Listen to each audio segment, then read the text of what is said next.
Di kelas guru meminta berdiri dengan suara kecang. Hanya ada satu anak perempuan yang berdiri. Teman sekelasnya yang lain menertawainya. Dia kenapa? Kumat lagi, sangat menakutkan. Tapi mereka tidak tahu. Di depan beneran berdiri satu orang. Melihat tampangnya berubah, lalu berpindah ke depan anak perempuan. Anak perempuan langsung mengeluarkan payung yang ada jimatnya. Temannya ketakutan sampai lari pergi. Setelah pulang sekolah, hantu tetap mengikuti anak perempuan dari belakang. Menyerang di saat tidak ada orang di sekitar. Saat darurat, tiba-tiba muncul seorang paman yang berpakaian sangat heroik. Melihat dia menggunakan payung dan menghentakkan ke tanah. Dalam sekejap roh jahat itu menghilang. Anak perempuan dengan penasaran melihat payung paman itu. Ingin menukarnya dengan payung sendiri. Paman itu menyetujuinya, lalu membawanya ke depan gua, dan memberitahu anak perempuan untuk mengikuti jalan ini terus. Akan melihat rumah tanah. Di dalamnya ada sebuah kipas. Asal bisa membawa keluar kipasnya payung ini jadi milikmu. Anak perempuan dengan penasaran bertanya kepada paman itu. Kenapa kamu tidak pergi sendiri? Aman memberitahu anak perempuan. Itu adalah tempat yang tidak bisa dilihati manusia tapi hanya manusia yang bisa memasukinya. Anak gadis sudah mengerti. Beberapa menit kemudian dia sampai di jembatan gantung. Menarik pintu itu lalu masuk ke dalam. Tampangnya seperti istana. Tempat duduk pemilik istana terdapat sebuah kipas. Anak gadis tersebut mengambilnya. Tapi belum berjalan beberapa langkah. Muncullah pria yang berbaju merah. Di samping telinga anak perempuan terdengar suara pesan dari paman itu. Biarpun mendengar apapun jangan dipedulikan. Jadinya dia berbalik badan untuk pergi. Malah diangkat oleh pria itu. Anak gadis tetap berpura-pura tidak mendengar apa-apa. Sayangnya tetap ketahuan oleh pria itu. Di bawah ancaman pria itu, anak gadis menceritakan kesepakatannya dengan paman itu. Pria itu memberitahu anak perempuan. Paman itu adalah siluman. Jika membawa kipas ini keluar akan berubah menjadi tengkorak. Pria itu berjanji akan menjaganya. Tapi dia harus meniup lilin itu. Anak perempuan mengambil penutup lilin itu. Di saat sudah mau ditutup malah berhenti. Dia tahu jika pria itu tidak bisa mengerjakannya sendiri sehingga meminta tolong kepadanya. Dia meminta pria itu untuk berjanji akan melindunginya dengan baik. Jika tidak jangan berharap dia akan meniup lilinnya. Pria itu berjanji pada anak perempuan. Hanya menyebut namanya Sun Wukong. Langsung akan sampai di sampingnya untuk melindungi dia. Melihat dua orang menempelkan telapak tangan. Janjinya tidak akan terhancurkan selamanya. Diikuti oleh lilin yang mati satu persatu. Rantai di tangan Wukong berubah menjadi abu. Dia yang sudah keluar, menjentikkan jarinya terhadap anak perempuan. Satu bola terang terbang keluar dari otaknya. Ini adalah ingatan tentang nama Sun Wukong. Kali ini anak perempuan tidak akan menyebut namanya selamanya.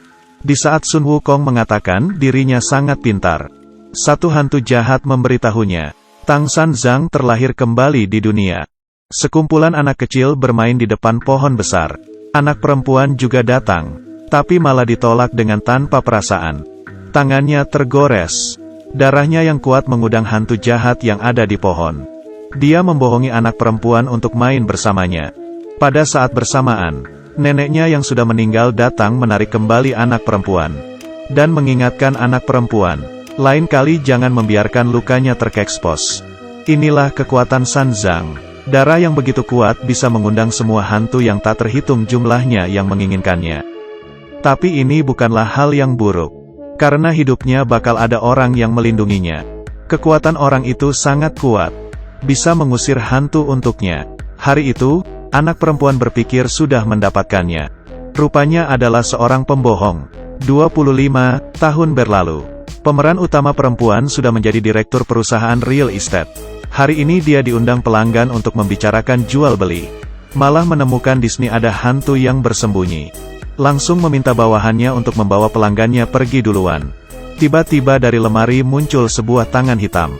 Kiezi melihatnya berkata dia seperti mau memisau aku. Pemeran utama perempuan langsung membuka payungnya. Dia mengetahui ini adalah hantu kelaparan. Saat masih hidup demi ikut lomba menjadi idol dan diet dengan gila. Jadinya meninggal saat muda. Pemeran utama perempuan mengeluarkan semua snack yang dia punya kepada dia. Bawahannya yang mengintip dari luar dan seluruh badannya merinding. Di saat yang sama, Sun Wukong sedang mengendarai mobil mewahnya, menuju jalan untuk mengusir hantu. Di 25 tahun ini, dia demi bisa kembali ke surga, selalu tertarik di dunia pengusiran setan.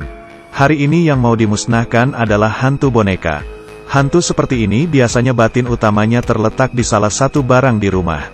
Melihat Sun Wukong menghancurkan satu persatu, hantu boneka ketakutan, bersedia menggunakan info yang sangat rahasia untuk mengganti balik nyawanya.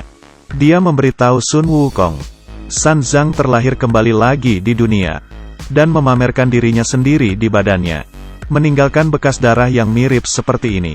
Saat ngomong sambil mengontrol batin utamanya yang di belakang untuk menyerang, Wukong memukul dengan sekali pukulan. Tapi masalah San Zhang membuatnya tidak bisa melepasnya. Hari ini dewa yang bertugas atas kinerja dan memberitahu Wukong, masuk ke surga belum pasti. Wukong mengamuk. Dia teringat San Zhang. Hanya memakannya membuat tidak ada lagi yang bisa mengurusinya. Malam harinya, pemeran utama perempuan yang sudah pulang rumah berencana untuk mandi lalu tidur. Satu hantu boneka diam-diam di samping melihatnya. Pemeran utama perempuan merasa ada yang aneh. Langsung mengambil payung. Tiba-tiba foto yang di meja terbang. Tangan pemeran utama perempuan tergores. Darah yang tak terhitung bercucuran. Hantu di sekitar semua datang seperti sudah gila. Di saat yang bersamaan Wukong datang. Dia mati pun tidak kepikiran. Yang memiliki darah San Zhang adalah perempuan ini. Jika Tang San Zhang adalah perempuan, Wukong harus bagaimana? Memakannya, ini terlihat tidak nyata. Karena berkat janji 25 tahun yang lalu, membuat Wukong tidak berbuat apa-apa untuk mengancamnya. Akhirnya dia memberi sebuah saran. Dalam setengah bulan dia akan melindungi pemeran utama perempuan tanpa syarat. Asal nanti pemeran utama perempuan bersedia dimakan olehnya. Pemeran utama perempuan tentu saja tidak mau. Tapi di jalan pulang, dia diculik oleh sebuah tangan hitam. Di saat darurat Wukong turun dari langit. Tapi siapa yang akan menolonginya kedua kali? Pemeran utama perempuan tidak puas. Salah satu cara yang bisa menolonginya adalah, yaitu mengingat nama yang dilupainya dulu. Pemeran utama perempuan mengambil buku dan membaca satu persatu. Di saat ini bawahannya datang memberitahu ada yang ingin bertemu dengannya. Pemeran utama perempuan melihat tampangnya. Ternyata adalah paman berpayung hitam pada saat itu. Saat ini dia sedang merekrut artis untuk perusahaannya. Pemeran utama perempuan masuk ke panggung. Membuka luka di tangannya. Darah yang dipancarkan membuatnya hampir tidak tahan. Ternyata paman ini adalah siluman sapi. Demi masuk surga, dia selalu bertahan untuk tidak memakan manusia. 1000 tahun berlalu. Sudah mau berhasil. Tidak boleh gagal. Jadi dia memberitahu semua hal yang ingin pemeran utama perempuan ketahui. Nama Sun Wukong. Tapi pemeran utama perempuan bahkan tidak ingat sama sekali. Selagi tetesan ingatan itu tidak kembali, akan selamanya seperti ini. Jadi siluman sapi itu membawanya ke kedai sampah. Membeli sebuah barang ajaib bernama Jin Guzhou. Asal dipakaikan ke Sun Wukong, maka akan mendengar perkataan pemeran utama perempuan. Malam ini pemeran utama perempuan mengajak Sun Wukong keluar. Berkata jika berkencan dengan dirinya maka akan memenuhi keinginan Sun Wukong. Saat berpisah memberinya Jin Guzhou. Tapi belum sempat menggunakannya, di saat keigatan pengusiran setan, ditarik masuk oleh hantu liar masuk ke dalam lukisan. Setelah mengetahuinya Wukong jadi gelisah. Daging yang sudah didekat tidak boleh hilang. Jadi dia ikut masuk ke dalam lukisan. Di sana dia menemukan pemeran utama perempuan. Dua orang bagaimanapun tetap tidak bisa keluar dari lukisan. Ternyata lukisannya sudah dibakar siluman sapi.